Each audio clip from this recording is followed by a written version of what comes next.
అందరికీ నమస్కారం.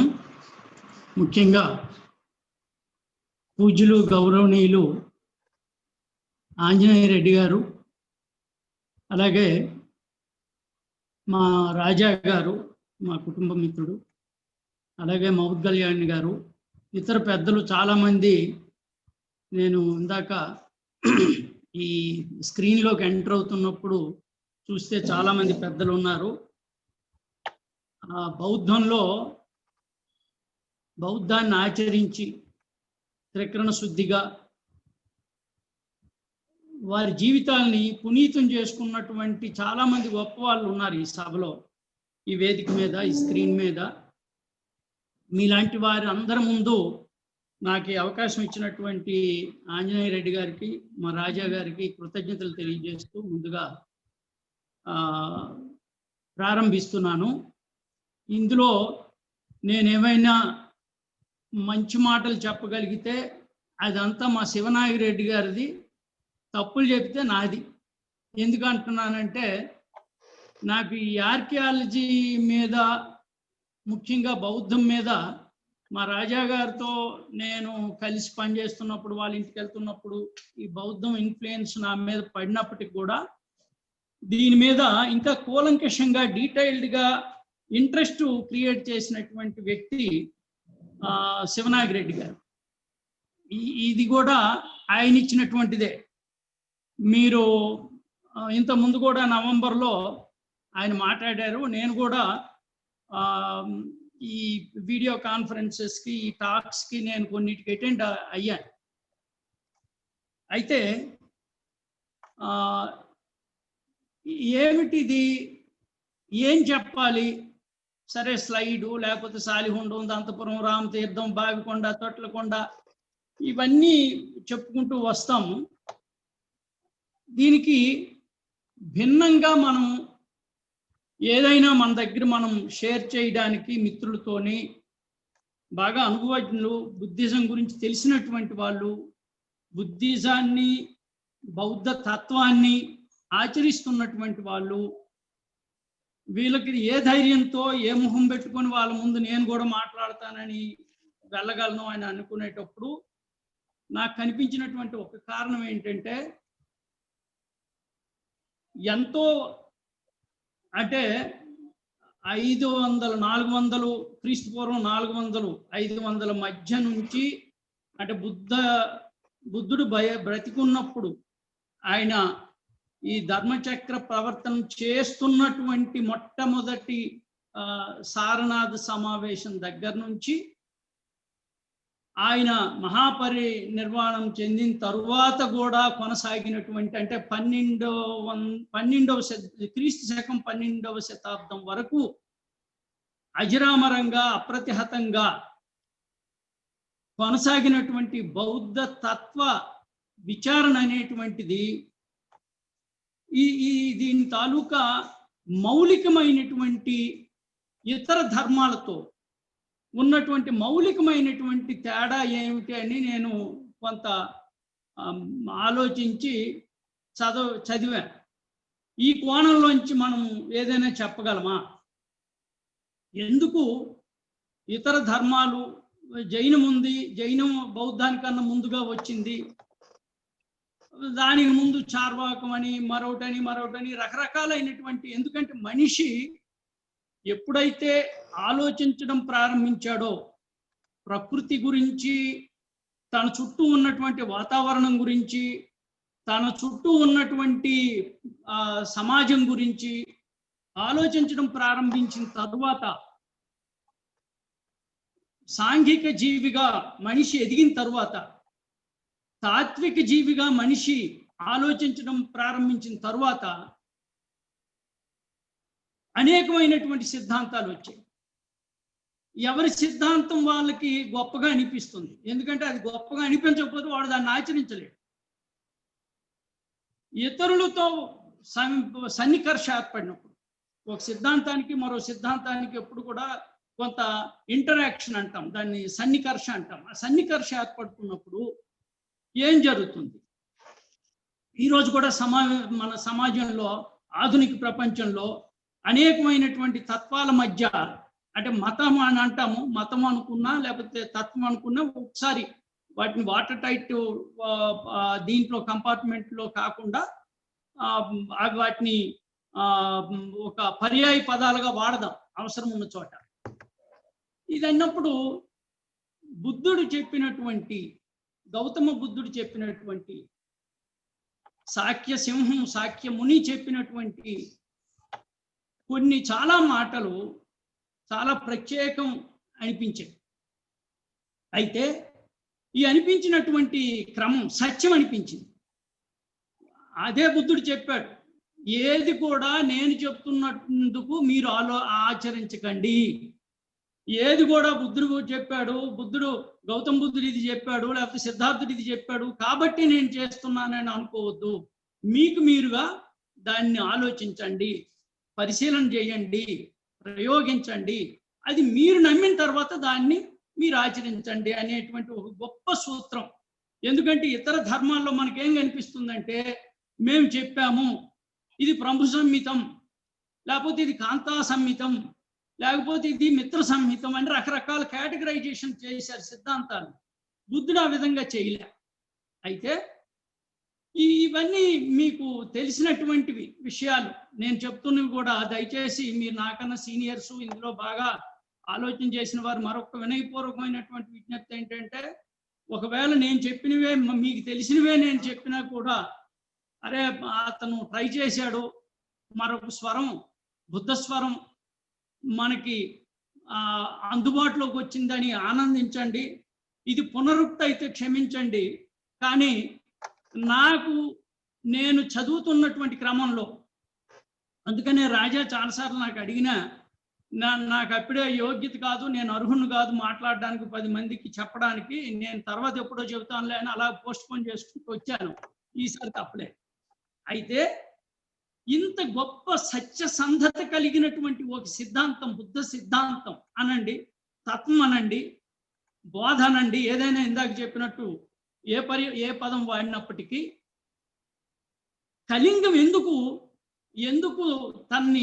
తన ఒడిలో, తన వాకిటిలో, తన పంచను చేర్చుకుంది?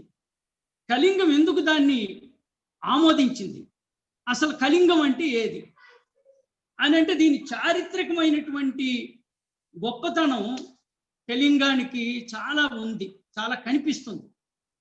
సాధారణంగా మనకు బుద్ధిజం అని అంటే మనం కనిపించేటువంటిది ఏంటంటే, మనకు అమరావతి, ఓ బట్టిప్రోలు, ఓ ఘంటసాల, లేకపోతే ఈ చుట్టుపక్కల కృష్ణా గోదావరి, కృష్ణా గుంటూరు, లేదా వెస్ట్ వరకు కూడా రాదు, వెస్ట్ వరకు సాధారణంగా ఆగిపోతాం. ఎవరో కొంతమంది ప్రత్యేకించి పరిశీలన చేసి, మా శివనాగిరెడ్డి గారు లేకపోతే ఇట్లాంటివి కొంత ఫోకస్ చేసినటువంటి వాళ్ళు తప్ప, మిగతా వాళ్ళందరికి కూడా అమరావతి ఒక పెద్ద స్తూపం అయి నిలబడింది బౌద్ధంలో. కానీ నా ఉద్దేశంలో, నేను ఇది వినయపూర్వకంగా చెప్తున్నటువంటిది, కళింగంలో ఉన్నటువంటి బుద్ధిజం, కళింగం ఆచరించినటువంటి, అమలు చేసినటువంటి, తన గుండెకి హత్తుకున్నటువంటి సన్నివేశం అమరావతి కన్నా ఏమాత్రం కూడా తక్కువ కాదు.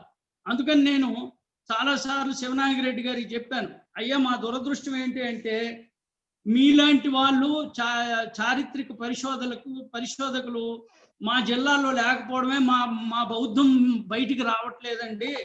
మాది అట్టడుగు భూమి పొరల్లోకి ఇంకిపోయింది, దాన్ని బయటికి తీసేవాళ్ళు లేరు అని చాలాసార్లు అంటుంటాను. నేను రాజా గారికి కూడా చెప్పా. అయితే ఏది కళింగం అంటే, ఒకానొక సందర్భంలో మీకు గంగ నుంచి గోదావరి వరకు కళింగం ఉండేది. గంగా నది నుంచి గోదావరి వరకు కూడా కళింగమే ఇది. ఈ కళింగానికి చాలా చారిత్రకమైనటువంటి నేపథ్యం ఉంది. మొట్టమొదట అంటే వీళ్ళు చరిత్రకారులు, ఇప్పుడు నేను చదివిందంతా, నేను చెప్పబోతున్నదంతా కూడా చదివిందేనండి, నేను పరిశోధించింది కాదు. రామాయణంలో అంటే రామాయణం మళ్ళీ బౌద్ధం ఉందా, రామాయణం ఉందా అనేటువంటి ఒక వాదన ఉన్నదా, అవన్నీ పక్కన పెడదాం, రామాయణమే అనుకుందాం. అనుకున్నట్టయితే అయోధ్యకాండలో 71వ సర్గలో కళింగ ప్రస్తావన ఉంది. అలాగే సీతాన్వేషణలో సుగ్రీవుడు ఆ వానర యోధులందరికీ చెప్తాడు, అటు కళింగం ఉంది, కళింగంకి వెళ్ళండి, మహేంద్రగిరి ఉంది, మహేంద్రగిరికి వెళ్ళి చూసినట్టయితే మీకు అంటే అంత పురాతనమైనటువంటి నేపథ్యం ఉంది అని చెప్పడానికి ఈ మాట చెప్తున్నాను. అలాగే అర్జునుడు తీర్థయాత్రలు చేస్తూ కూడా కళింగానికి వస్తాడు. జరాసంధుడు కృష్ణుని మీద దండెత్తినప్పుడు కళింగరాజు తన సైన్యంతో అక్కడికి వెళ్ళి జరాసంధుడికి సహాయం చేసినట్టు మహాభారతంలో చాలా ఘట్టాలు ఉన్నాయి కళింగాన్ని ప్రస్తావించేటప్పుడు. ఆ ఘట్టాలన్నిటికన్నా మించినటువంటి ఘట్టం ఒక గొప్ప సన్నివేశం ఏంటి అంటే కళింగానికి సంబంధించి దుర్యోధనుడి భార్య భానుమతి కళింగ యువరాణి. అంటే దుర్యోధనుడు సామ్రాట్, చక్రవర్తి. ఆయన మీకు అతనికి పిల్లనిచ్చినటువంటి నేల కళింగం. అలాగే అశోకునికి భార్య, రెండో భార్య కారువాకి. ఆమెను సంస్కృతం అయ్యేసరి చారువాకి అంటారు, చారువాకి. ఆమె కూడా కళింగానికి చెందినటువంటి. అంటే నేను ఈ మాట ఎందుకు చెప్తున్నాను అంటే క్రీస్తు పూర్వము ఇద్దరు సామ్రాట్లకి భార్యలను ఇచ్చినటువంటి, అంటే ఆ మహారాణులను ఇచ్చినటువంటి నేల మన కళింగం. అయితే మనకి ఏమైంది, మన స్వాతంత్రం వచ్చింది, భాషా ప్రయుక్త రాష్ట్రాలు ఏర్పడ్డాయి. మొట్టమొదటి దేశంలో భాషా ప్రయుక్త రాష్ట్రంగా ఏర్పడినటువంటిది ఒరిస్సా రాష్ట్రం. కాబట్టి అక్కడ శ్రీకాకుళం జిల్లాలో మహేంద్ర తనయ నది సరిహద్దుగా పాతపట్నం వరకు కూడా మనకి ఆంధ్రప్రదేశ్లో ఉంది. మిగతా కళింగ భాగం అంతా కూడా అటు మొట్టమొదట మీకు ఒరిస్సాలోను వెళ్ళిపోయింది. కాబట్టి ఇక్కడ ఈ మిగిలినటువంటి 3 జిల్లాల్లో, అంటే ఆ తర్వాత గోదావరి నుంచి మనకి విశాఖపట్నం వరకు కూడా మళ్ళీ కుచించుకుపోయింది రాను కళింగ రాజ్యం. కాబట్టి ఎవరు కూడా దాంట్లో దీని మీద దృష్టి పెట్టడానికి అంత ఎక్కువగా లేరు చారిత్రకారులు. అంటే ఆనాడు ఉన్నటువంటి గిడుగు రామ్మూర్తి పంతులు గారు అటువంటి వాళ్ళు తప్ప.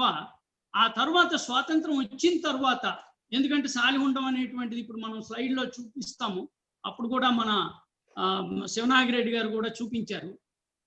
దాంట్లో 1919లో సాలిహుండ త్రవ్వకాలు చేయించినటువంటి వాడు గిడుగు రామ్మూర్తి పంతులు గారు. అటువంటి వాళ్ళు తప్ప స్వాతంత్రం వచ్చిన తర్వాత ఆ ప్రాంతం నుంచి ఉన్నటువంటి చారిత్రక పరిశోధనలు లేకపోవడం ఒక కారణం కావచ్చు. ఇంతటి చారిత్రక నేపథ్యం, చారిత్రక వైభవం, పురాతన విశిష్టత కలిగినటువంటి ఈ కళింగ దేశంలో మీకు బౌద్ధాన్ని ఆవాహన చేసుకుంది, బౌద్ధాన్ని ఆకలింపు చేసుకుంది, బౌద్ధాన్ని అమలు చేసింది. వీటన్నిటికన్నా ముఖ్యంగా ఆవాహన చేసుకోవడం, ఆకలింపు చేసుకోవడం 2 స్థితులు. దాని తరువాత 3వ స్థితి ఏమిటంటే అమలు చేయటం. అమలు చేసినటువంటి నేల మీకు కళింగం అని చెప్పడానికి ఏమాత్రం సంశయం లేదు. ఎందుకు అని అంటే దీనికి ఒక ఉదాహరణ చెప్తాను మీకు. కళింగంలో అంటే వైదిక ధర్మం అక్కడక్కడ ఉన్నప్పటికీ కూడా బౌద్ధ జైనాలని బాగా ప్రాపకం చేసినటువంటి నేల కాబట్టే వైదికులు ఏమన్నారు అంటే, కళింగంలో గనక ఎవరైనా కాలు పెడితే వాళ్ళు పాదంతో చేసినటువంటి పాపం అవుతుంది అన్నారు. అంటే మీకు ఎంత కక్షతో ఆ మాట అన్నారో మనకు ఒకసారి మనం అర్థం చేసుకోవచ్చు. కళింగంలో పాదం పెడితే అది ఆ పాదం పెట్టినటువంటి వాడు కాళ్ళుతో పాపం చేసినట్టు అని అంటూ, అటువంటి పాపాలు చేసినటువంటి వాడికి మళ్ళీ ప్రాయశ్చిత్త క్రతువులు చెప్పారు. సర్వపృష్టం పునఃస్థామం అని 2 క్రతువులు చెప్పారు. అయ్యా నేను కళింగం వెళ్ళి వచ్చాను అని ఎవడైనా కళింగ వ్యతిరేక మాట్లాడితే, అయ్యో నువ్వు అంత పని చేసావా, నువ్వు ఆ పాపానికి ఒడిగొట్టావు, నువ్వు రౌరవాది నరకాలకు పోతావు, నీకు ముక్తి లేదు, మోక్షం లేదు, నువ్వు నరకంలో పడి ఉంటావు అయితే ఒకటి ఉంది, ఏమిటి ఉంది అంటే నీకు ప్రాయశ్చిత్తం చేసుకోవచ్చు నువ్వు. ఏమిటనంటే సరే ఈ మామూలు మనకు తెలిసినటువంటి వ్యవహారమే. ఆ ప్రాయశ్చిత్తంలో ఏం జరుగుతుంది, ఏం దానాలు ఇస్తారు, అవి ఎవరికి వెళ్తాయి అనేది మన అందరికి అవగాహన ఉన్నటువంటి విషయం. కాబట్టి సర్వపృష్టం పునఃస్తోమం అనేటువంటి 2 క్రతువులు చెప్పారు. అంటే నేను ఎందుకు ఈ మాట చెప్తున్నానంటే జైన బౌద్ధాలని మొదటి దశలో జైనాన్ని ఆచరించారు. అంటే కారవేరుడు వీళ్ళందరూ జైన చంద్రగుప్తుడు దగ్గర నుంచి ఉన్నటువంటి ప్రభావం ఉంది. మహాపద్మనందుడు దాడి చేశాడు కళింగం మీద. అశోకుడితో మనకి మౌర్య పరిపాలనతోనే మనకి రికార్డెడ్ హిస్టరీ ఉన్నప్పటికీ కూడా మహాపద్మనందుడు దాడి చేశాడు కదా కళింగం మీద. మహాపద్మనందుడు దాడి చేసి ఆయన జైన 10వ తీర్థంకరుడు అయినటువంటి శీతలనాథుడి విగ్రహం ఆయన తీసుకుపోతే మళ్ళీ అశోకుడు తర్వాత 3 తరాల తర్వాత వచ్చినటువంటి కారవేలుడు ఆ తీర్థంకుడు విగ్రహాన్ని మళ్ళీ కళింగానికి తీసుకొస్తాడు. అంత చరిత్ర ఉన్నటువంటిది. అందుకు చెప్పడం కోసం నేను చెప్తున్నాను. కాబట్టి ఇది మన కళింగం తాలూకా పురాతనమైనటువంటి విశేషాలు. ఇక్కడ మరి కాసేపు ఉపోద్ఘాతంలోనే ఉంటాను. ఇక్కడ నేను చెప్పాల్సింది ఏమిటంటే మార్క్స్ ఒక మాట అంటాడు. ఏమంటాడంటే ఇంతవరకు మేధావులు సిద్ధాంతకర్తలు ఈ ప్రపంచాన్ని అర్థం చేసుకున్నారు. ఈ సమాజాన్ని ప్రకృతిని అర్థం చేసుకోవడంతో సరిపోయింది. ఇప్పుడు చేయాల్సిన పని ఏంటంటే దీన్ని మార్చాల్సినటువంటి అవసరం ఉంది అన్నాడు. ఈ మాట నాకు బుద్ధుని తాలూకా సిద్ధాంతాలు చదువుతుంటే, బుద్ధుని తాలూకా ఆలోచనలు చదువుతుంటే, బుద్ధుడు చెప్పినటువంటి ఏ విషయాన్ని మనం చదివినా, ఆయన సమాజానికి ప్రపంచానికి ప్రబోధించినటువంటి ఏ విషయాన్ని చదివినా, ఈరోజు మనము 19వ శతాబ్దంలో చెప్పినటువంటి ఈ మాట బుద్ధుడు ఆ రోజే ఇది ఎగ్జాక్ట్లీ ఇట్లా చెప్పుండకపోవచ్చు, కానీ ఇదే మాటని ఆయన సిద్ధాంతాల ద్వారా చెప్పాడు, ఆయన బోధల ద్వారా చెప్పాడు, ఆయన ప్రతిపాదించినటువంటి ఏ విషయం ద్వారా అయినా చెప్పాడు. ఎందుకంటున్నానంటే ప్రపంచాన్ని అర్థం చేసుకోవడము ఆయన ఫస్ట్, అతను మొట్టమొదటి ప్రపంచాన్ని అర్థం చేసుకున్నాడు. కాబట్టి ఈ ప్రపంచంలో ఏముంది, ఈ ప్రపంచంలో ఏది ఎలా జరుగుతుంది అనేటువంటిది చెప్పాడు. మీకు వేద సంస్కృతి ఉన్నది. మనం మనకి జనరల్గా ఉన్నటువంటిది ఏంటంటే బుద్ధుడు అహింస చెప్పాడు, యజ్ఞయాగాల్ని నిరసించాడు, ప్రాణహింస వద్దన్నాడు, శాంతమూర్తి. ఇవన్నీ నిజమే. కానీ మౌలికమైనటువంటి ఒక గొప్ప ఆవిష్కరణ నాకు కనిపించినటువంటిది ఏమిటంటే వేదకాలంలో వాళ్ళు ఉన్నటువంటి చుట్టూ ఉన్నటువంటి ప్రకృతిలో ఉన్నటువంటి పంచభూతాల్ని ఈ మన వరుణుడు, మిత్ర, వాయువు, అగ్ని ఇటువంటి అన్నిటినీ దేవతలుగా కొలిచారు. ఋగ్వేదం మొట్టమొదట అగ్ని మిలో పురోహితం అని చెప్పి సూక్తం స్టార్ట్ అవుతుంది. వాళ్ళు ఆటలాడారు, అంటే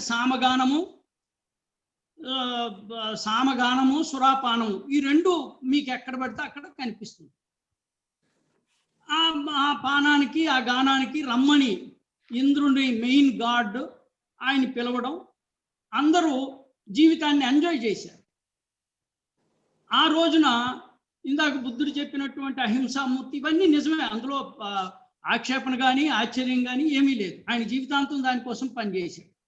అయితే వేద సంస్కృతి తరువాత, యజ్ఞయాగాది క్రతువుల తరువాత ఇక్కడ కొంచెం జాగ్రత్తగా వినండి నా మాట.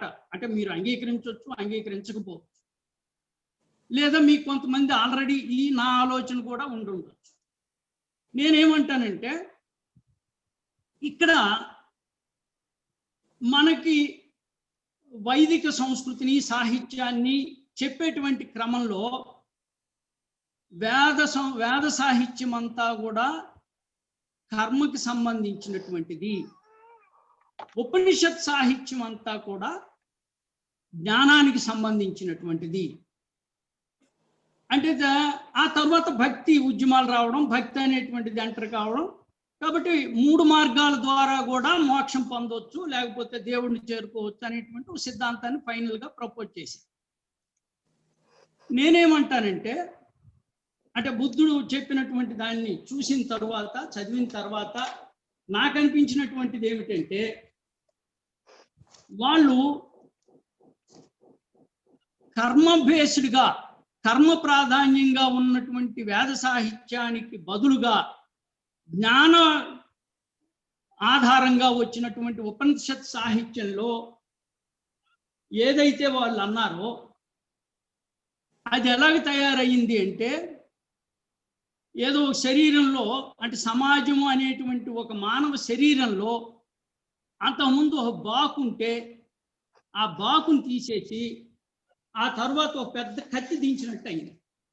ఎందుకు ఈ మాట నేను అంటున్నాను అంటే, ఆ తర్వాత ఏమొచ్చింది? ఆత్మ అనేటువంటి పదం వచ్చింది, బ్రహ్మ అనేటువంటి పదం వచ్చింది. బ్రహ్మ పదార్థం, ఈ ప్రపంచం అంతా కూడా బ్రహ్మ పదార్థం. ఒక ఆత్మ అనేటువంటిది ఉంటుంది. ఈ 2 ఉపనిషత్తులు ప్రతిపాదించినటువంటి ఈ 2 ఆత్మ బ్రహ్మ అనేటువంటి 2 పదాలని ఎప్పుడైతే చెప్పడం జరిగిందో, ఆత్మ అనేటువంటి దానికి చావు లేదు, బ్రహ్మ పదార్థం అనేటువంటిది అది శాశ్వతమైనటువంటిది. బ్రహ్మ పదార్థము ఎప్పుడూ కూడా ఒక నిర్దిష్టమైనటువంటి విధంగా ఉంటుంది. సో ఈ ఆత్మ అనేటువంటిది, దానికి పరమాత్మ అనండి, ఈ ఆత్మ అనేటువంటిది పరమాత్మ అనే దీంతో కలిసిపోతుంది. కాబట్టి మీకు ఇక్కడ ఏదైతే మనం మన ఆత్మలు, మనం ఈరోజు చేసేటువంటి పనుల ద్వారానో, మనం ఆర్జించినటువంటి జ్ఞానం ద్వారానో, మన క్రియల ద్వారానో మన ఆత్మ మళ్ళీ పునర్జన్మ పొందుతుంది. దీన్ని బట్టి సమాజంలో ఉన్నటువంటి ఒక వర్గము, ఒక గుంపు ఆధిపత్యాన్ని సంపాదించి మిగిలినటువంటి సమాజాన్ని పీడనకు గురి చేసేటువంటి సామాజిక వ్యవస్థ ఏర్పడింది. దాన్ని వాళ్ళు ఏం చెప్పారు అని అంటే, వాళ్ళు చెప్పినటువంటి దాంట్లోనే చాలా వైరుధ్యం మనకు కనిపిస్తుంది. ఇది ఏమిటి వైరుధ్యం అని అంటే, మనకి సత్ చిత్ ఆనంద్ అన్నారు. సత్ చిత్ ఆనంద్, దీనికి బుద్ధుడు ఏం చెప్పాడు అంటే, అనిచ్ అనాత్ దుఃఖ్, ఇవి నిత్యం, ఇది సత్యం. ఇది 2వ మాట బుద్ధుడు చెప్పినటువంటిది నిత్యం. సత్ చిత్ ఆనందం. మీకు ఇప్పుడు కూడా మనిషి ఆనంద స్వరూపుడు, మీకు చాలా తత్వంలో చాలా వస్తాయి మాటలు. ఎక్కడ ఆనందం ఉంది? బుద్ధుడు చెప్పినటువంటిది వాస్తవమైనటువంటిది. దుఃఖం ఉంది, ఆ దుఃఖానికి కారణం ఉంది, అది పోయేటువంటి మార్గం ఉంది. కాబట్టి దాన్ని మనం ఆచరించాలి అని బుద్ధుడు చెప్తే, నీకు లేదు ఆనందం ఉంది, పరమానందం ఉంది, ఆ ఆనందాన్ని గనక నువ్వు చేరుకోవాలంటే నువ్వు పలానా దీంట్లో పుట్టాలి, అందులో పుట్టాలి అంటే నువ్వు నీ ఆత్మీయులకు ఉండాలి. అంటే ఇక్కడ ఒక వాస్తవాన్ని, ఒక సత్యాన్ని మరుగుపరిచి కల్పనలోచి ఉండేటువంటి భావజాలాన్ని బుద్ధుడు మనకు అందివ్వలేదు. ఇది గొప్ప తేడా అని నేను భావిస్తాను. కాబట్టి మన తాలూకా దుఃఖాన్ని నివారణ ఏ విధంగా మనం చేసుకోవాలి, దానికి ఆయన చెప్పినటువంటి అనేకమైనటువంటి విధానాలు మనకు కనిపిస్తాయి. అవన్నీ నేను ఇప్పుడు మళ్ళీ మీకు రిపీట్ చేయాల్సినటువంటి అవసరం లేదు. ఆనాడు కరుడుగట్టిపోయినటువంటి కుల వ్యవస్థని, ఆనాడు వర్ణ వివక్షతని, కులం అన్నారు, వర్ణం అన్నాండి, ఏదన్నప్పటికీ మీకు ఒక ఉపాలి విషయాన్ని తీసుకున్నా, ఒక ఆమ్రపాలి విషయం తీసుకున్నా, మీకు అనేక సంఘటనలో బుద్ధుని తాలూకా జీవితంలో జరిగేటువంటి అనేకమైనటువంటి సంఘటనల్లో మీకు ఆయన గొప్పతనం కనిపిస్తుంది. అలాగే బుద్ధుడికి మించినటువంటి ప్రజాస్వామ్యవాదిని నాకు ఉన్నటువంటి అవగాహనలో ఇంతవరకు నేను చూడలా. ఆయన ఆ ప్రజాస్వామ్యానికి పట్టం కట్టాడు, గణతంత్రానికి పట్టం కట్టాడు. రాజతంత్రమా గణతంత్రం అంటే గణతంత్రానికి పట్టం కట్టాడు. మీకు ఎగ్జాక్ట్లీ కళింగం కనుక ఆనాడు చూసినట్టయితే అన్ని చిన్న చిన్న రాజ్యాలు, చిన్న చిన్న గణతంత్రాలు. మీకు దండకపురం అని జాతక కథలో వస్తుంది, కళింగంది అది. ఆ పక్కనే సింహపురం ఉంది, ఆ పక్కనే రాజపురం ఉంది. మీకు ఎక్కడ చూసినా కూడా పెద్ద సామ్రాజ్యాలు ఏం కావు, అన్ని గణతంత్రాలే. అందుకనే అశోకుడు చేసినటువంటి యుద్ధంలో అశోకుడి పేరు అశోకుడు కళింగాన్ని జయించాడు అంటారు తప్ప ఆ అశోకుడు చేతిలో ఓడిపోయిన రాజు ఎవడో ఎక్కడి వరకు చరిత్ర కాలే, రికార్డు కాలే. ఎందుకు కాలేదంటే వాళ్ళకి రాజు లేడు. ఆ గణతంత్రాలన్నీ కూడా కలిసి వాళ్ళందరూ యుద్ధం చేశారు. సరే, అశోకుని యుద్ధానికి లేకపోతే ఓడిపోవడానికి రకరకాల కారణాలు. తర్వాత బౌద్ధం అంటే ఎక్కడ మీకు అశోకుడి నుంచి అశోకుడు 84 ధర్మరాజకి స్తూపాలు నిర్మించడానికి బీజం ఎక్కడ పడింది అంటే కళింగంలో పడింది. కళింగ వీరుల రక్తంలోంచి పుట్టినటువంటి శాంతి మంత్రమే బౌద్ధాన్ని ఆయన ప్రపంచం వ్యాప్తం చేశాడు. కూతుర్ని కొడుకుని సింహళానికి పంపాడు. కూతురు సంఘమిత్ర వెళ్ళేటప్పుడు ఎందుకు ఇంకొక చిన్న విషయం, మళ్ళీ చరిత్రకి సంబంధించిన ప్రాచీనతకి సంబంధించిన ఒక చిన్న భాగట్టం మీకు చెప్తాను. సంఘమిత్ర కన్నా ముందు మహేంద్రుడు వెళ్ళాడు, అక్కడ చేస్తున్నాడు, బుద్ధ ధర్మ వ్యాప్తి చేస్తున్నాడు. సంఘమిత్ర వెళ్ళింది. సంఘమిత్ర ఎందుకు వెళ్ళింది అంటే దేవానాం తిస్సా భార్య అనుల దీక్ష తీసుకునేటువంటి సందర్భంలో ఆమెను దీక్షిపించడానికి సంఘమిత్ర వెళ్ళింది. ఈ దేవానాం ప్రియ తిస్సా అనేటువంటి వాడు ఎవడు అంటే వాడికి 4-5 తరాల ముందు విజయసింహుడు అనేటువంటి వాడు మా సింగపురం అంటే మా ఊరు వెనకే ఉంటుంది. అది కళింగంలో ఒక చిన్న పురరాజ్యం, అది సింహపురం. ఆ సింహపురం నుంచి అంటే సింగపురం అయింది ఇప్పుడు, అది నేషనల్ హైవే మీదే ఉంటుంది.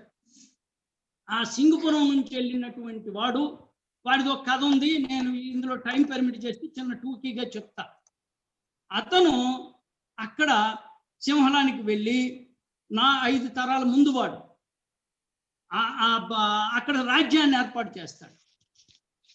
వాడి వారసుడు ఈ దేవానాం ప్రియ తిస్సా.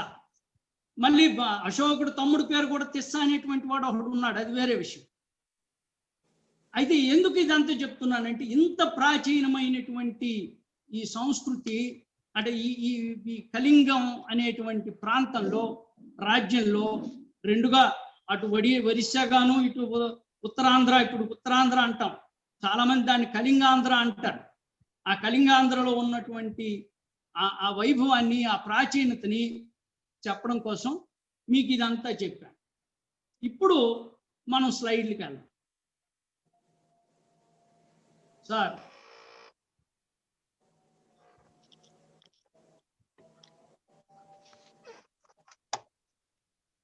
సార్ స్లైడ్స్ నా చేస్తున్నానండి.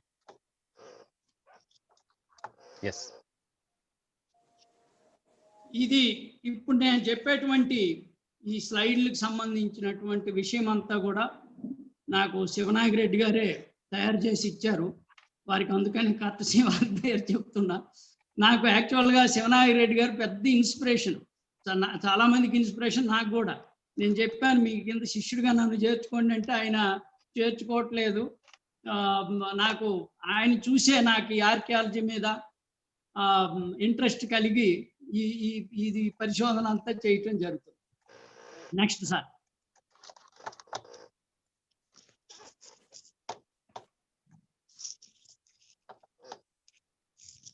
సార్ ఇది originated in 6th BC around అది అనుకున్నాము. సిద్ధార్థ గౌతమ లివుడు బుద్ధుని గురించి ఇవన్నీ. Next sir. There are 3 phases in this. మనకి మనం చెప్పుకునేటువంటి ఈ థేరవాదం, మహాయాన బుద్ధిజం, అలాగే వజ్రయానం. థేరవాదం మీకు తెలిసినటువంటిదే. ఇది అంటే ట్రెడిషనల్ ఫార్మ్ ఆఫ్ బుద్ధిజం. పెద్దవాళ్ళు ఏది చెప్తే దాన్ని అలాగే చేసుకొని వెళ్ళడం అనేటువంటి ఒక కాన్సెప్ట్తో వచ్చినటువంటిది. స్థవిర అనేటువంటి సంస్కృత పదం నుండి ఈ థేర అనే పదం వచ్చిందని చెప్తారు. Is a more conservative system of Buddhism. తర్వాత ఎవరికి వాళ్ళు అంటే సాధకులు వాళ్ళు అర్హతులుగా అయ్యి కావడానికి ప్రయత్నం చేస్తారు. దీంట్లో అష్టాంగ మార్గాల్ని అనుసరించి నిర్మాణం పొందిన తర్వాత పునర్భవం అనేటువంటిది లేకుండా ఉండాలి అని దాన్ని గమ్యంగా పెట్టుకొని చేసేటువంటి ఒక బుద్ధిస్టిక్ వే ఆఫ్ లైఫ్ అది. తర్వాత మహాయానం మనకి నాగార్జున, ఆచార్య నాగార్జున దానికి వచ్చినటువంటి ముఖ్యమైనటువంటి ప్రేరకుడు. బుద్ధుని ప్రవచనాలు అనుసరించి బోధిసత్వులు కావడం దీంట్లో ఉన్నటువంటి లక్ష్యం. తర్వాత వీరి దృష్టిలో దయా కారుణ్యం అనేటువంటిది చాలా ప్రధానమైనటువంటిది. అయితే థేరవాదానికి మహాయానానికి ఉన్నటువంటి పెద్ద తేడా ఏంటంటే అక్కడ పునర్భవం అనేటువంటిది లేకుండా ప్రయత్నం చేస్తే ఇక్కడ పునర్భవం పొంది వాళ్ళు కూడా మళ్ళీ ఎన్లైటన్మెంట్ పొందడం, ఇతరులకు ఎన్లైటన్మెంట్ ఇవ్వడం అనేటువంటిది ఒక దీనిగా ఉంటుంది. వజ్రయానంలో ఇది మనకి మెయిన్గా బుద్ధుడుగా ఉండడం అనేటువంటిది కాకుండా బుద్ధుడు బుద్ధ భగవానుడుగా అయినటువంటి ఫేజ్ ఇది. 5వ శతాబ్దం తర్వాత వచ్చినటువంటిది. దీంట్లో అంటే వైదికం తాలూకా ప్రభావం ఎక్కువ ఉండి మంత్రాలు, ధారణలు, ముద్రణలు, దేవతలు ఇవన్నీ రావడం జరిగింది. అలాగే ఇదేంటంటే టిబిటన్ కాన్సెప్ట్లో మనకి ధాన్య కటకంలో కాలతంత్రం చేశాడు అని వాళ్ళ నమ్మకం అది. Next Buddhism spread rapidly in Telugu country going to patronage of Ashoka. ఇందాక మనం అనుకున్నట్టు కళింగ వార్ తర్వాత అశోకుడు వల్ల వచ్చినటువంటి ఇది. తర్వాత దీంట్లో శాతవాహనులు, ఇక్ష్వాకులు, విష్ణుకుండిన్లు ఇవన్నీ కూడా వీళ్ళందరూ కూడా ఈ రాజ కుటుంబాలు, రాజవంశాలు అన్నీ కూడా మనకి ఈ బుద్ధిజాన్ని ప్రాపగేట్ చేసినటువంటి అంశం మనకు కనిపిస్తుంది. Next sir. ఇక్కడ మనకి ఆంధ్రప్రదేశ్లో చూసినట్టయితే అంటే మనకు మనం కళింగాంధ్ర అన్నప్పటికీ కూడా మిగతావి కూడా కొన్ని యాడ్ అయినాయి. కొత్తపల్లి, ఆదూరు, బావికొండ, దంతపురం, ధారపాలెం, గోపాలపట్నం, జగితిపాడు ఇవన్నీ శ్రీకాకుళం జిల్లా అండి. మన బావికొండ విశాఖపట్నం, దంతపురం, గోపాలపట్నం విశాఖపట్నమే, జగితిపాడు కళింగపట్నం, కాపురం, కొత్తూరు ఇవన్నీ కూడా ఇతర జిల్లాలు. సారిహొండం ఇగైన్ మాకు శ్రీకాకుళం జిల్లాకు సంబంధించినటువంటిది. శంకారము, సారిపల్లి ఇవన్నీ కూడా ఆంధ్ర, బోత్ కళింగ ఆంధ్రాలో వచ్చినటువంటివి ఇవన్నీ కూడా. నెక్స్ట్ అండి. ఇవి రెలిక్ సైట్స్, దంత ధాతువులు ఉన్నటువంటిది. సాలిహొండం, రామతీర్థం, పావురాలకొండ, బావికొండ, శంకారం, కొత్తూరు, తిమ్మాపురం, గుంటుపల్లి, కొడవలి, గుడివాడ, ఘంటసాల ఇవన్నీ మళ్ళీ శ్రీకృష్ణకి ఎంటర్ అయ్యాం. వడ్డుమాను ఇవన్నీ కూడా. ఇక్కడ ఆంధ్రప్రదేశ్ని ప్రీ శాతవాహన, పోస్ట్ శాతవాహన అంటే శాతవాహనులు కళింగాన్ని కూడా జయించారండి. మనకి కారవేలుడు వరకు కూడా కారవేలుడు శాతవాహనుల మీద జయిస్తాడు. ఆ తర్వాత శాతవాహనులు మళ్ళీ ఆంధ్ర, కళింగాన్ని రెండింటిని జయించారు. కాబట్టి శాతవాహన పీరియడ్లో కూడా మీకు కళింగంలో వాళ్ళు ప్యాటర్నైజ్ చేశారు. ఇక్కడ దంతపురం ఇది వెరీ వెరీ ఇంపార్టెంట్ ఎపిసోడ్ ఉంది మనకి, మనం తెలుసుకోవాల్సినటువంటిది. మొన్న లాస్ట్ టైం చెప్పినప్పుడు నేను కూడా ఉన్నాను, నవంబర్లో చెప్పినప్పుడు మన శివనాగిరెడ్డి గారే ఇక్కడ ఎక్స్కవేషన్స్ కూడా చేసినటువంటి వారు. ఇది ఏమైందంటే ఇందాక నేను చెప్పినట్టు ఈ దంతపురం అనేటువంటి పేరు బుద్ధుని తాలూకా దంతధాతువు నుంచి వచ్చినటువంటిదండి. ఈ దంతపురం ఇప్పుడు కూడా దంతవక్తుని కోట అంటారు దాన్ని. దీంట్లో ఉన్నటువంటి విషయం ఏమిటంటే ఇటు సింహపురం అని సింగుపురము దంతపురం అని రెండు పక్క పక్కనే ఉంటాయి. ఒక 20 కిలోమీటర్లు కూడా ఉండదు అనుకుంటాను, తక్కువే 15-20 కిలోమీటర్ల మధ్యలో ఉంటుంది. ఈ దంతపురంకు ఉన్నటువంటి స్టోరీ ఏంటంటే బ్రహ్మదత్తుడు రాజుగా ఉన్నాడు అక్కడ. అప్పుడు ఆ బ్రహ్మదత్తుడు బుద్ధిని అంటే చాలా దీనిగా ఉన్నాడు. మొట్టమొదటి అసలు అస్మకంలోకి బుద్ధిజాన్ని తీసుకొచ్చినటువంటి వాడు బావరి గురించి కూడా మీకు ఆ రోజున మన శివనాగిరెడ్డి గారు చెప్పారు. బావరి ఎలా వచ్చాడు, బావరి మొట్టమొదటి వైదికుడు.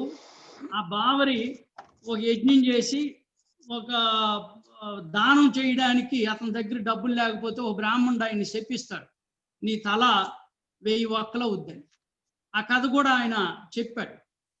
ఆయన పింగియుడు అనేటువంటి ఒక శిష్యుడు బుద్ధుణ్ణి చూసి వెనక్కి వచ్చి ఆయన తాలూకా ఆయన బోధలకన్నిటికీ వెళ్ళినటువంటి శిష్యులందరూ కూడా 12 మందో 16 మంది శిష్యులు వెళ్తారు. అందరూ కూడా అంటే నేను ఇప్పుడు చెప్తున్నది బావరి గురించి, బావరి శిష్యుల గురించి. వాళ్ళందరూ అక్కడ ఉండిపోయి ఒక పెంగీయుడు మాత్రమే వెనక్కి వస్తాడు. ఈ ఇన్ఫ్లుయెన్స్ మీకు ఇక్కడ ఆ బ్రహ్మదత్తుడి మీద కూడా ఉంది.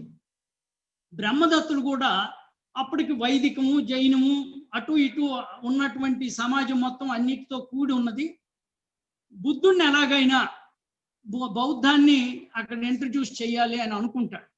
అనుకునేటప్పుడు మీ అందరికీ తెలుసును, కుషినారలో బుద్ధ భగవానుడు ఆయన మహాపరినిర్వాణం చెందిన తర్వాత ఆయన అస్థికుల కోసం 8 మంది రాజులు పెద్ద పోటాపోటీ, ఇటు శాక్యులు, అటు కొలీయులు, ఇటు మల్లులు, వీళ్ళందరూ కూడా రాజవంశాలన్నీ కూడా మేము వారసులం అంటే మేము వారసులం అని చెప్పి, మాకు హక్కు ఉందని చెప్పి అందరూ పెడుతున్నప్పుడు ద్రోణుడు అనేటువంటి ఒక బ్రాహ్మణుడు ఏం చేస్తాడంటే, ఆనందుడు ఏం చెప్తాడు, ఈ బాధ్యతను దీన్ని సక్రమంగా అస్థికిల్ని చితాభస్మాన్ని పంచేటువంటి బాధ్యత ద్రోణుడు నిర్వహిస్తాడు, ద్రోణుడు నిష్పక్షపాతంగా చేస్తాడు అని చెప్పి ఆయనకి ఆ బాధ్యతను అప్పచెప్తే, ఆయనకి బుద్ధుణ్ణి ఇక్కడ ఆహ్వానించడం కోసమని ఒక కేముడు అనేటువంటి ఒక బౌద్ధ భిక్షు ఉంటాడు. ఆ బౌద్ధ భిక్షువు బుద్ధుణ్ణి కళింగానికి తీసుకురావడానికి లేకపోతే అతన్ని అక్కడ బోధలు వినడానికి వెళ్తాడు. అంటే ఇక్కడ చిన్న కల్పన ఏంటంటే, మరొక విషయం డీవియేట్ అయి చెప్తున్నాను నేను. ఆనాడు ఉన్నటువంటి కళింగ రాజ్యంలో ఉన్నటువంటి పరిస్థితులను బట్టి కళింగం అని ఒక నవల రాస్తున్నా. అందులో ఈ ఇన్సిడెంట్ కూడా ప్రధానమైనటువంటి పాత్ర. కాబట్టి నేను ఏమన్నానంటే, మనకి ఎక్కడ కూడా ఏ బౌద్ధ సాహిత్యంలో కూడా ఈ కేముడు కానీ ద్రోణుడు కానీ ఎందుకు ఈయన తీసుకెళ్ళాడు, ఎందుకు ఇతను అక్కడ బౌద్ధ దంతాన్ని పంపించగలిగాడు, అంత టెన్షన్ ఉంది.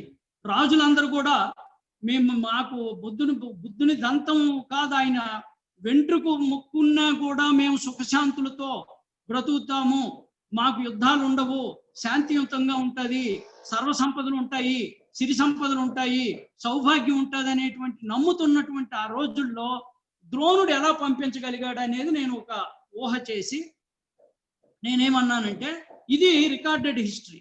ఏది ద్రోణుడు కేముడు ద్వారా బ్రహ్మదత్తుడికి పంపడం అనేటువంటిది ఒక రికార్డెడ్ హిస్టరీ. దానికి నేను కొంత కల్పన ఏం చేశానంటే, బ్రహ్మదత్తుడు బుద్ధుడిని అంతకు ముందే వర్ధమాన మహావీరుడు మన మచిలీపట్నం వచ్చినట్టు సాక్ష్యం ఉంది, మనకి చారిత్రక సాక్ష్యం ఉంది. కాబట్టి వర్ధమాన మహావీరుడు వచ్చాడు కనుక బుద్ధుడిని కూడా తీసుకురావాలనేటువంటి సంకల్పము బ్రహ్మదత్తుడు కలుగుతుంది. కలిగినప్పుడు కేముడిని పంపిస్తాడు. అంటే నా నవల కథ చెప్తున్నాను నేను, ఆ ఉన్నటువంటిది చారిత్రకం మీకు చెప్పాను, నా కల్పన చెప్తున్నాను. ఈ కేముణ్ణి ఆహ్వానించడానికి పంపిస్తాడు.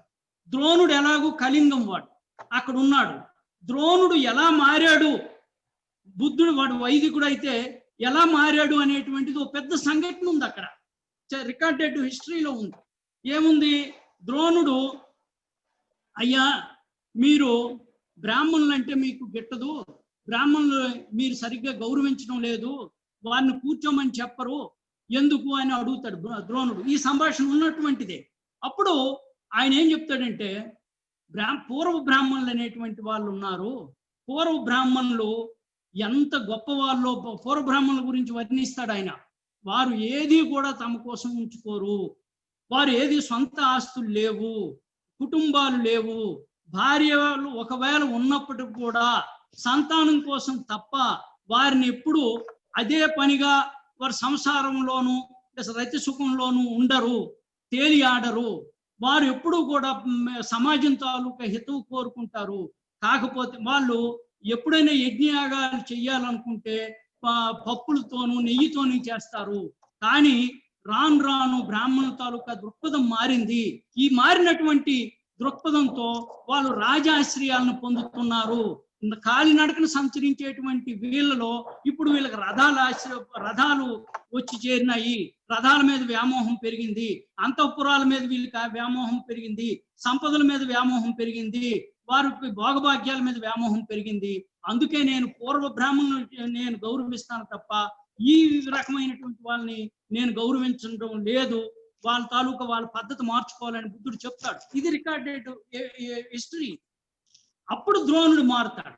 ఈ సన్నివేశాన్ని నేను తీసుకొని ఇది ఒక నా నవల్లో ఇది ఉంటుంది, బుద్ధుడికి ఉన్న ద్రోణుడికి సంబంధించింది.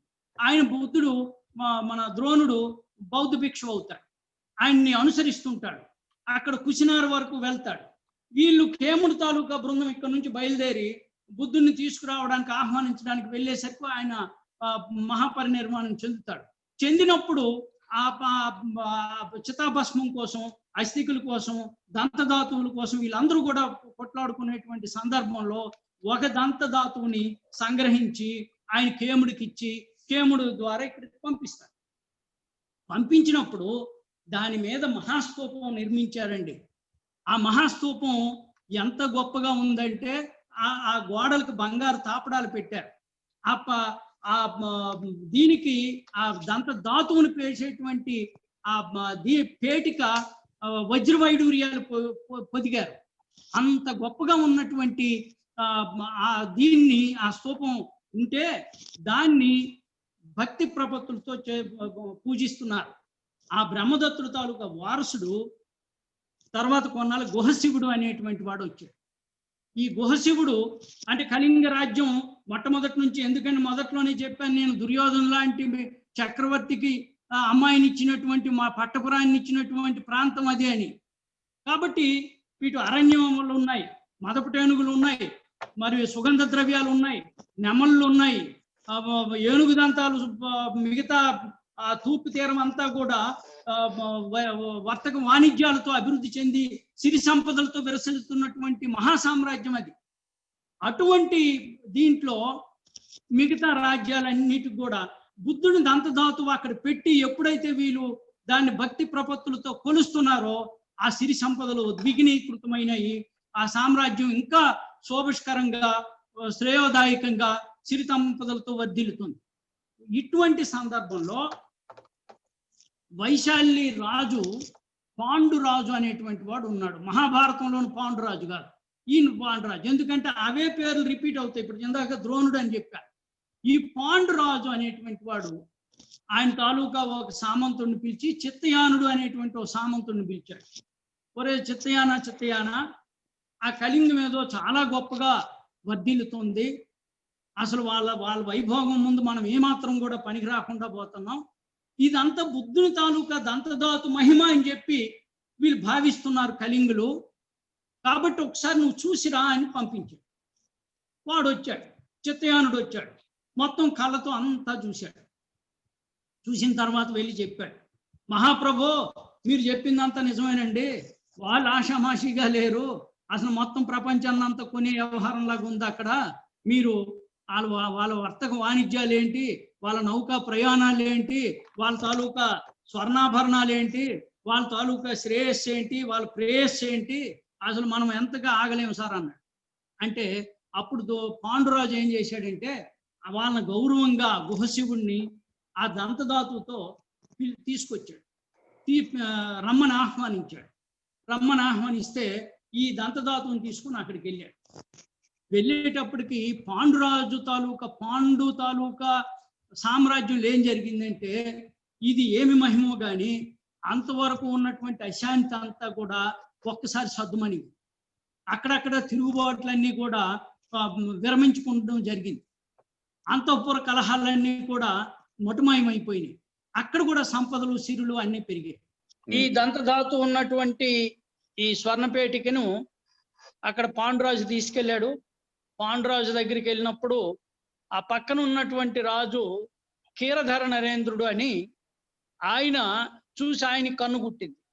ఏంటిది పాండు రాజు ఇంత గొప్పగా వీడి రాజ్యం ఎందుకు అయ్యింది అని చెప్పి అని క్షీరధర నరేంద్రుడు అతని మీద యుద్ధం చేస్తాడు. యుద్ధం చేస్తే ఆయన గొప్ప బలశాలి. క్షీరధర నరేంద్రుడు గొప్ప సైన్యం ఉంది పాండురాజు కన్నా. అయినప్పటికి కూడా ఆ యుద్ధంలో ఆయన చనిపోతాడు. చనిపోతే ఈయన పాండురాజుకి ఒక్కసారి ఆశ్చర్యం అనిపిస్తుంది. ఏంటిది, నేను చచ్చిపోవాల్సి వస్తుందేమో దీంట్లో, ఈ యుద్ధంలో నా ప్రాణాలు ఎక్కడ పోతాయని భయపడ్డాను. ఎందుకంటే అంత గొప్ప పెద్ద సైన్యం ఉన్నవాడు కూడా ఓడిపోయి చనిపోవడం అనేది బుద్ధదేవుని తాలూకా దయాప్రాప్తం అయినటువంటి విషయం ఇది అని చెప్పి గుహశివుణ్ణి ఆ దంతపేటికి ఇచ్చి మళ్ళీ సకల గౌరవంగా ఏమాత్రం కూడా అతనికి మనసు కష్టపెట్టకుండా ఆయనకి వెనక్కి పంపిస్తాడు. అయితే ఇక్కడ వచ్చి మళ్ళీ మన దంతపురం అప్పటి నుంచి అంతకు ముందు దాని తాలూకా రాజ్యం పేరు, ఆ పురరాజ్యం పేరు కూడా దంతపురంగా మార్చుకున్నారు. మార్చుకున్న తర్వాత క్షీరధర నరేంద్రుడు తాలూకా సంబంధీకులు, వారసులు, వాడి తాలూకా కొడుకులు, బావలు, బావమరుదులు, వాడి తాలూకా సంబంధీకులందరూ కూడా కళింగం మీద యుద్ధం ప్రకటిస్తారు. అరే మన పెద్ద ఆయన్ని, మన తలకాయని పోగొట్టుకున్నాం, ఇది ఎలాగైనా సరే ఈ దంతధాతు మన దగ్గర ఉండాలి అని చెప్పి వాళ్ళు డైరెక్ట్ గా గుహశివుడి మీద యుద్ధం ప్రకటిస్తారు. సరిహద్దులకి రాజ్యంతో సైన్యంతో సహా వచ్చేసి ముట్టడించడానికి రెడీగా ఉన్నటువంటి సందర్భంలో అప్పుడు గుహశివుడు ఆలోచిస్తాడు, అయ్యో ఈ దంతధాతువు ఇది అమూల్యమైనటువంటిది, బుద్ధదేవుని తాలూకా దయ వల్ల నాకు దగ్గరకు వచ్చింది ఇక్కడ కళింగానికి. దీన్ని మనం మళ్ళీ ఈ క్షీరధర నరేంద్రుడు వచ్చి నన్ను చంపి దీన్ని తీసుకెళ్ళిపోతే ఇది ఎట్టి పరిస్థితిలో మనం సహించకూడదు అని చెప్పి ఆ కూతుర్ని అల్లుడిని పిలుస్తాడు. ఆ కూతురు పేరు హేమమాల, అల్లుడి పేరు దంతకుమారుడు. అంటే దంతం మీద ఉన్నటువంటి గౌరవంతో పెట్టుకున్నటువంటి పేరు అది, దంతకుమారుడు అని చెప్పి పేరు పెట్టుకున్నాడు. ఇది కూడా ఇదంతా ఇప్పుడు నేను చెప్పేది కూడా ఇది రికార్డెడ్ హిస్టరీ. ఇక్కడ ఏం జరిగింది అంటే ఆ దంతధాతువుని వాళ్ళని కూతుర్ని అల్లుడిని పిలిచి, అమ్మా నాకు ఇదిగో క్షీరధర నరేంద్రుడు ఆల్రెడీ సరిహద్దుల వరకు సైన్యం మోహరించాడు, యుద్ధం జరుగుతుంది, తప్పదు. ఆ దుర్మార్గుడి చేతిలో కనుక వాడి చేతిలో ఇది పడ్డం నాకు ఇష్టం లేదు. ఇది మీరు వెంటనే ఇక్కడ నుంచి కళింగపట్నం వాడరేవులోంచి బయలుదేరి మీరు సింహలం ఉంది, ఈ సింహలంలో మహాసేనుడు అనేటువంటి నా మిత్రుడు ఉన్నాడు, ఆయన బౌద్ధుడు, ఆయన దగ్గర ఉండాలి ఇది, మీరు దీన్ని తీసుకొని వెళ్ళిపోయింది. నేను బట్టగట్టి యుద్ధంలో బట్టగట్టానా మళ్ళీ కలుసుకుందాం, లేకపోతే ఇదే ఆఖరు చూపులు అని చెప్పి ఆ దంతపేటికి వాళ్ళకి ఇవ్వటం జరిగింది. వాళ్ళు కళింగపట్నంలో వాళ్ళు బయలుదేరి అక్కడి నుంచి మన అమనిగడ్డ, నాగాయలంక, మాజేరి నుంచి వచ్చారని చెప్పి రాస్తారు. అక్కడ నాగాయలంక దగ్గర ఒక షిప్ రెక్ అవుతుంది. ఆ షిప్ రెక్ అయిన తర్వాత దాన్ని తీసుకెళ్లి సింహంలోకి ఇవ్వటం జరిగింది. అది ఇప్పుడు క్యాండీలో మీకు రాబోయేటువంటి స్లైడ్లలో మీకు అక్కడ ఉంది. ఒక గొప్ప బౌద్ధ పుణ్యక్షేత్రంగా అది ఇప్పటికీ కూడా విలసిల్లుతున్నటువంటిది. అంచేత అక్కడ క్యాండీలో, శ్రీలంకలో ఉన్నటువంటి క్యాండీలో ఉన్నటువంటి ఆ బుద్ధ దంత ధాతువు ఆ దంతపురం శ్రీకాకుళం జిల్లా నుంచి వెళ్ళినటువంటిది. దీన్ని బట్టి మనము ఆ కళింగం దేశం యొక్క, ముఖ్యంగా కళింగ ఆంధ్ర యొక్క చారిత్రక వైభవాన్ని కానీ, ప్రశస్తిని కానీ, ఆనాడు బౌద్ధాన్ని ఆచరించినటువంటి తీరు విధానం కానీ మనం చాలా స్పష్టంగా మనం అవగాహన చేసుకోవచ్చు. మీకు ఒకసారి ఆ స్లైడ్ మీద తిప్పండి సార్. ఇది ఆ ఫోర్ట్ తాలూకా నమూనా. Next sir. అక్కడ దొరికినటువంటి శిల్పాలు. Next sir. అక్కడ ఉన్నటువంటి ఎక్స్కవేషన్స్ లో దొరికినటువంటి బ్రిక్ స్ట్రక్చర్స్, పెద్ద కోట తాలూకా స్తూపాలు, కోట తాలూకా పిల్లర్స్, ఇవన్నీ కూడా శివనాగిరెడ్డి గారు అయితే ఇంకా బాగా చెప్పగలుగుతారు వాటి తాలూకా. అక్కడ దొరికినటువంటి ఆ వీటిని, ఆ కుండ పెంకులు, వేరు, ఇదంతా ఇవి. Next sir. నెక్స్ట్ వస్తుంది. ఈమె దంత ధాతుని తీసుకెళ్తున్నటువంటి హేమమాల దంతకుమారుడు, గుహశివుడు తాలూకా కూతురు, అల్లుడు. ఇది క్యాండీలో ఉన్నటువంటి అక్కడ ఉన్నటువంటి ఈ దంతధాతు ఉన్నటువంటి ప్రదేశం. అక్కడ ఉన్నటువంటి ఆలయము లేదా స్తూపం అనండి, ఏదన్నప్పటికీ అక్కడ ఉన్న క్యాండీలో ఉన్నటువంటి దంత ధాతువు పెట్టినటువంటిది. ఇవన్నీ కూడా టూత్ రెలిక్ ఇన్ క్యాండీ. ఇక్కడ ఈ రెలిక్ మీకు వచ్చినటువంటి అన్ని బౌద్ధ, ఇవన్నీ దళద వంశము, మహావంశము, శ్రీలంకకు సంబంధించినటువంటి అన్ని గ్రంథాల్లో, బౌద్ధ గ్రంథాల్లో ఉన్న రికార్డ్ అయినటువంటి విషయం. ఇది దంతపురం అండి. దంతపురానికి సంబంధించినటువంటి ఒక పెద్ద స్టోరీ ఇది. ఇక నెక్స్ట్ సాలిహుండం అని కళింగపట్నం పెద్ద వాడరేవుగా ఉన్నది ఆ రోజుల్లో, క్రీస్తు పూర్వంలో. అక్కడ తామ్రలిప్త దగ్గర నుంచి వస్తే ఇక్కడ సాలిహుండంలో ఉన్నటువంటి, ఇందాక నేను చెప్పాను 1919లో దీని తాలూకా తవ్వకాలు జరిగినాయి. గిడుగు రామ్మూర్తి పంతులు గారి తాలూకా ప్రేరణలో. తర్వాత A H Longhurst, T N Ramachandran, R Subrahmanyam, ఇవన్నీ కూడా వీళ్ళ తవ్వకాలు వీరి హయాంలో జరిగినాయి. ఇది 2వ శతాబ్దం నుండి 12వ శతాబ్దం వరకు ఉన్నటువంటి థేరవాదం, మహాయానం, వజ్రయానం, ఈ చిహ్నాలన్నీ కూడా దొరికాయండి. ఇక్కడ ఏమవుతుందంటే వంశధార, మనకి ఎక్కడైనా ఏ నాగరికత అయినా నీళ్ళే నాగరికత అనేటువంటిది మనకు ఒక సామెత ఉన్నది, మనకు తెలుసు. ఈ వంశధార నది అక్కడ కళింగపట్నం ఉందండి. కొంచెం ముందుకెళ్తే గొప్ప అందమైనటువంటి, సౌందరమైనటువంటి ప్రదేశం అది. ఈ వంశధార నది అక్కడ సంగమిస్తుంది. ఆ సంగమించినటువంటి స్థలం చాలా దగ్గరగా ఉంటుంది ఇక్కడ. అందుకనే నేను వంశధార అనేటువంటి ఒక కావ్యాన్ని కూడా రాశాను. దాంట్లో నేను రాసే దాంట్లో ఏమన్నానంటే, తూర్పు వాకిట వంశధార వడిలో సాలిహుండం, తొలి అరుణ కిరణ స్పర్శతో పదునెక్కిన చైతన్య భాండం అని మన ఈ సాలిహుండానికి నేను చెప్పుకున్నాను. మా సొంత ఊరు కూడా ఈ సాలిహుండం, మా ఊరు వెనకే సాలిహుండం ఉంటది. ఇవన్నీ అక్కడ దొరికినటువంటి తవ్వకాల్లో బయలుపడినటువంటి స్తూపాలు, మహాచైత్యాలు, ఇవన్నీ చాలా గొప్ప. ఆనాడు ఉన్నటువంటి ఇక్కడ ఒక చిన్న మ్యూజియం కూడా నిర్వహిస్తారు కిందన ఫుట్ హిల్స్ లో. ఆ పక్కనే అక్షోభ్య బుద్ధుడు, ఈ స్లైడ్స్ కనిపించట్లేదు.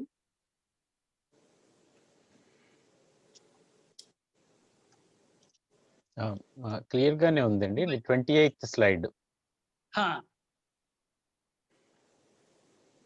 నెక్స్ట్ అండి. జగతిపాడు. జగతిపాడు కూడా దీనికి కొంచెం ఈ సాలిహుండానికి వెనక ఉన్నటువంటి నరసనపేటకి 12 కిలోమీటర్స్ దూరంలో ఉంటుంది ఇది, ఈ రైట్ బ్యాంక్ ఆఫ్ వంశధారలో. ఇవన్నీ అక్కడ బయలుపడినటువంటి అంటే ఈ బౌద్ధ భిక్షువులు ఉండడానికి విహారాలకి అక్కడ ఉన్నటువంటి యాంటిక్విటీస్, ఇవి సైజెస్ ఆఫ్ బ్రిక్లు, వాటికున్న అక్కడ ఉన్న ఆ రోజుల్లో ఇటుకలు రకరకాల ఇంతే స్మందంతో ఉన్నాయి. అవి decorated pot sherds. Next Ramatheertham. ఇప్పుడు ఈ రోజుల్లో ఇటీవల కాలంలో మరి రామతీర్థం చాలా ప్రసిద్ధి చెందింది మొన్న గొడవలతో. దీంట్లో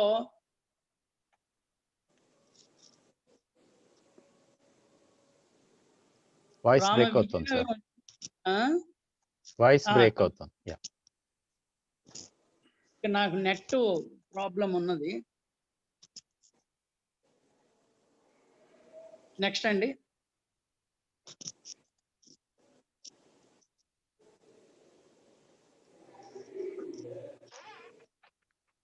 బావికొండ. ఇవి వైజాగ్ లో ఉన్నటువంటివి. తొట్లకొండ,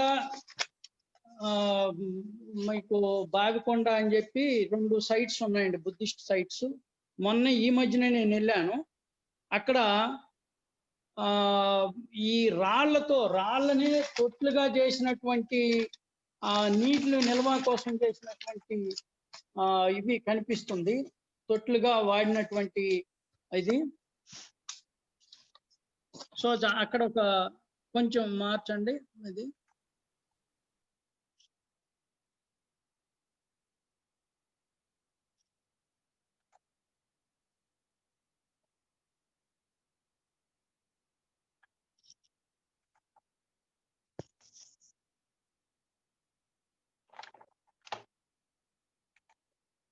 విజయ్ భాస్కర్ గారు, మీరు రీజాయిన్ అయినట్టున్నారు.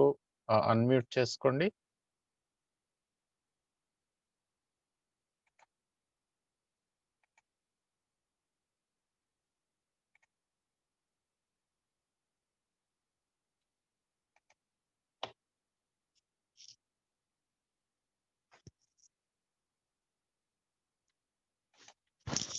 విజయ్ భాస్కర్ గారు, మీరు అన్మ్యూట్ చేసుకోవాలి.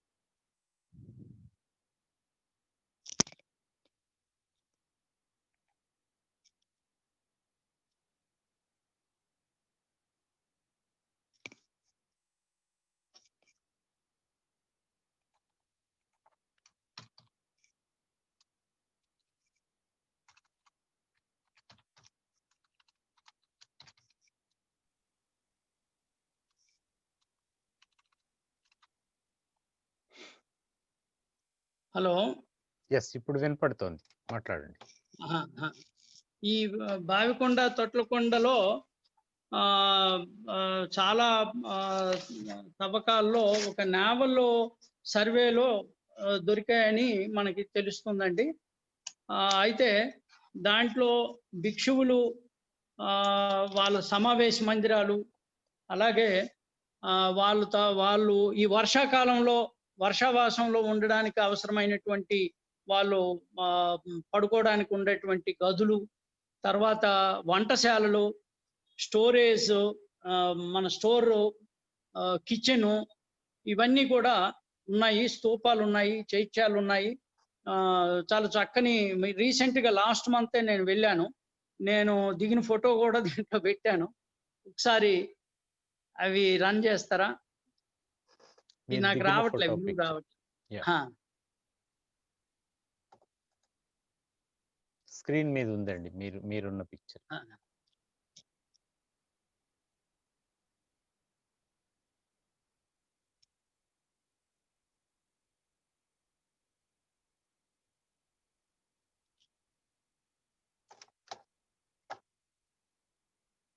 వినపడుతుందా విజయభాస్కర్ గారు? నాకు స్క్రీన్ రావట్లేదండి. ఓకే, సరే. ఇంకా ఇవి ఉన్నటువంటి మన ఆర్కియాలజీ తవ్వకాల్లో బయటపడినటువంటి అనేకమైనటువంటి చోట్లు ఉన్నాయండి దీంట్లో. Thotlakonda Buddhist complex. తొట్లకొండ నేను 2 చెప్పానండి ఇప్పుడు కలిపే. నెక్స్ట్ అండి. ఇది ఏరియల్ వ్యూ. ఇది కూడా Visakhapatnam. It is 18 kilometers from Visakhapatnam on Visakhapatnam Bheemili road. ఇది మన శివనాగిరెడ్డి గారు అనుకుంటాను. నెక్స్ట్ మహాస్తూప తొట్లకొండ. తొట్లకొండలో ఉన్న మహాస్తూపం అది. Next excavation structures. General view. Next Pavuralakonda. Pavuralakonda. ఇది మొనాస్టిక్ వెళ్ళలేదండి నేను. కాంప్లెక్స్. ఆ 2 చూశాను నేను. Next Pavuralakonda, excavated structures in Pavuralakonda. Next ఇది మన శివనాగిరెడ్డి గారు అయితే చక్కగా చెప్పగలుగుతారు ఇవి. నెక్స్ట్ ఇక్కడ త్రవ్వకాల్లో దొరికిన తవ్వకాల్లో దొరికిన నెక్స్ట్ చిన్న ఇది అక్కడ ఉన్నటువంటి తొట్టెలుగా చేసినటువంటివి. Next needs more attention. Kalingapatnam, Srikakulam. కళింగపట్నంలో ఇది ఒకప్పుడు పెద్ద వాడరేవ్ అండి. కళింగపట్నంలో అంటే ఇందాక చూసినటువంటి శాలిహుండానికి చాలా దగ్గరగా ఉంటది. సముద్ర తీరం, అక్కడ ఉన్నటువంటి స్తూపాలు అవి బయటపడినాయి. Next Sankaram Visakhapatnam from 45 kilometres. మహాస్తూప, విహారాలు, రాక్ కట్ విహారాసు, ఇవన్నీ బుద్ధుడు 1st century. Next Sankaram rock cut స్తూప, లోకలీ నోన్ యాజ్ లింగాలమెట్. అయితే ఇక్కడ మనకి ఇటు జగతమెట్ కానీ సంకారం కానీ ఇవన్నీ ఏమైనాయంటే లేటర్ ఆన్ ఈ బుద్ధిస్ట్ సైట్లు అన్నీ కూడా కొంత ఈ గోపాలపట్నం కూడా వన్ ఆఫ్ ద ఇంపార్టెంట్ అండి, పాయకరావుపేటకి దగ్గరలో ఉంటుంది. ఇవన్నీ కొన్ని ఇతర మతాల తాలూకా గుడులుగానో గోపురాలుగానో మారిపోయినటువంటి సందర్భాలు. అంటే మతం ఎప్పుడు కూడా రాజుల మీద ఆధారపడి ఉంటుంది. రాజులు దేన్నైతే వాళ్ళ ప్రాపకం ఉంటుందో ఆ మతం అవలంబించబడడం జరుగుతుంది. ఆ తర్వాత ఇక వీళ్ళు ఆలయాలనేమో ఆరామాలనేమో ఆలయాలుగాను, చైత్యాలని, స్తూపాలని మరి శిఖరాలుగాను, ధ్వజస్తంభాలుగాను మార్చినటువంటి సందర్భాలు కూడా మనం చూస్తున్నాం. ఇది నెక్స్ట్ కాపువరం అండి, ఈస్ట్ గోదావరి. నెక్స్ట్ ఇది కూడా కాపువరం అనుకుంటా. అవును. Adurru East Godavari.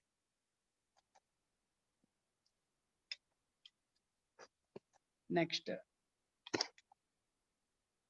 Excavation site Adurru. Aerial picture. So slides అక్కడితో అయిపోయింది కదా ఇది. సో ఇది సార్ నేను మనకి ఒక గొప్ప తత్వాన్ని బుద్ధుడు మనకి ఈ ప్రపంచానికి అందించడం జరిగిందండి. ఎందుకంటే నేను ఒక 2 మాటలు చెప్పి, అంటే నేను కంపారిటివ్గా నేను చూసినప్పుడు ఈ సాహిత్యపరమైనటువంటి మీటింగులు, ఉపన్యాసాలు చాలా ఇచ్చాను. బౌద్ధం మీద మొట్టమొదటి ప్రయత్నం ఇది. నాకు ఏదైనా తప్పులు లేకపోతే మీకు తృప్తికరంగా లేకపోయినా కూడా మన్నించవలసిందిగా కోరుతున్నాను. నేను ఒక్క విషయాన్ని మీకు ఏం చెప్పదలుచుకున్నానంటే, బుద్ధుడు చెప్పినటువంటి అనిత్య సిద్ధాంతం అనేటువంటిది 100% నాకు కరెక్ట్ అనిపిస్తుంది. నా ఉద్దేశం అది. ఎందుకనంటే జ్ఞానపరమైనటువంటి భావజాలం వేదం తర్వాత వైదికంలో వచ్చినటువంటి ఉపనిషత్తులు. ఈ ఉపనిషత్తులు ఏం చెప్పేవనంటే, ఒక్కొక్క ఉపనిషత్తు వాళ్ళ తాలూకా మౌలిక సిద్ధాంతాన్ని తత్వమసి అని చెప్పారు. ఏంట తత్వమసి అంటే, నీవే అది అయి ఉన్నావు, దవ్వాట్ దట్. ఇది అంటే భగవంతుడికి ప్రపంచానికి వాళ్ళు చెప్పిన బ్రహ్మం ఆత్మ అనేటువంటి సంబంధం రెండింటి గురించి చెప్పినటువంటి.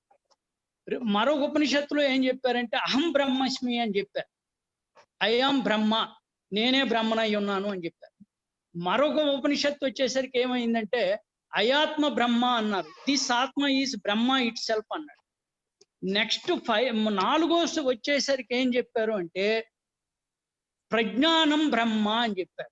అంటే బ్రహ్మ ఈజ్ ప్యూర్ కాన్షియస్నెస్ అన్నారు. అంటే ఏదైతే సత్యము, నిత్యము అని అన్నారో దాని గురించి ఇన్ని వ్యాఖ్యానాలుగా ఉపనిషత్తుకి మారింది. బుద్ధుడు చెప్పినటువంటిది ఒకే ఒక మాట, అప్పటి నుండి చివరి వరకు తనకి జ్ఞానోదయం అయిన దగ్గర నుంచి చివరి వరకు చెప్పినటువంటి ఒకే ఒక మాట ఏంటి అంటే అనిత్యం, అనాత్మ, దుఃఖం. ఈ దుఃఖాన్ని నివారించుకోవడం కోసం ప్రతిదీ ఉన్నటువంటి ప్రపంచంలో ఉన్నటువంటి ప్రతిదీ కూడా మీకు అనిత్యమైనటువంటిది, క్షణికమైనటువంటిది. Nothing is permanent except change అని చెప్పి ఒక తాత్విక దృక్పథాన్ని ఇచ్చినటువంటి గొప్ప తత్వవేత్త, సిద్ధాంతకర్త అని నేను భావిస్తున్నాను. రెండోది, ఈ రోజున ఒక తత్వాన్నో ఒక ఆధ్యాత్మిక విషయాన్నో చెప్పాలి అని అనుకునేటువంటి మహానుభావులు వందల ఎకరాలు, ఆశ్రమాలు, లేకపోతే పెద్ద బిల్డింగులు ఆశించేటువంటి సందర్భం ఉన్నటువంటి ఈ ప్రపంచంలో భిక్షువుకి ఏముండాలో మీ అందరికీ తెలిసినటువంటి వాళ్ళు తెలుసు. భిక్షువుకు ఉండే ఆస్తులు శరీరం మీద 3 చీరలు ఉంటే చాలు అన్నాడు, చివరాలు. ఒక కత్తి ఉంటే చాలు అన్నాడు, ఒక సూది ఉంటే చాలు అన్నాడు, ఓ భిక్షాపాత్ర ఉంటే చాలు అన్నాడు. అలా ఒక 8 మాత్రమే, అంటే ప్రపంచానికి మంచి చెప్పాలనుకున్నవాడు, ప్రపంచానికి బోధ చేయాలనుకునేటువంటి వాడికి భోగభాగ్యాలతోనూ, ఆశ్రమాలతోనూ, లేకపోతే పెద్ద పెద్ద బిల్డింగులతోని ఏమిటి సంబంధం? కాబట్టి ఇంత నిజాయితీ అయినటువంటి తత్వవేత్త, ఇంత నిరాడంబరమైనటువంటి తత్వవేత్త, తాత్వికుడు, ఆధ్యాత్మిక దార్శనికుడు నాకు అనిపించినటువంటిది ఏమిటంటే బుద్ధునికి మించినటువంటి వాడు లేడు ప్రపంచంలో అని నేను చాలా గట్టిగా నమ్మేటువంటి వాడిని. కనుక ఈ కొన్ని మాటలు రాను ఒకవేళ ఈరోజు మీకు అంత ఇంట్రెస్టింగ్ గా నేను చెప్పలేకపోతే భవిష్యత్తులో వచ్చే అవకాశంలో మళ్ళీ నేను బాగా చెప్పడానికి ప్రయత్నం చేస్తానని తెలియజేస్తూ, నాకు అవకాశం ఇచ్చినటువంటి గౌరవనీయులు ఆంజనేయుల రెడ్డి గారికి, మా మిత్రులు రాజా గారికి, మౌద్గల్యాణి గారికి అందరికీ హృదయపూర్వకమైన నమస్కారం. ధన్యవాదాలు.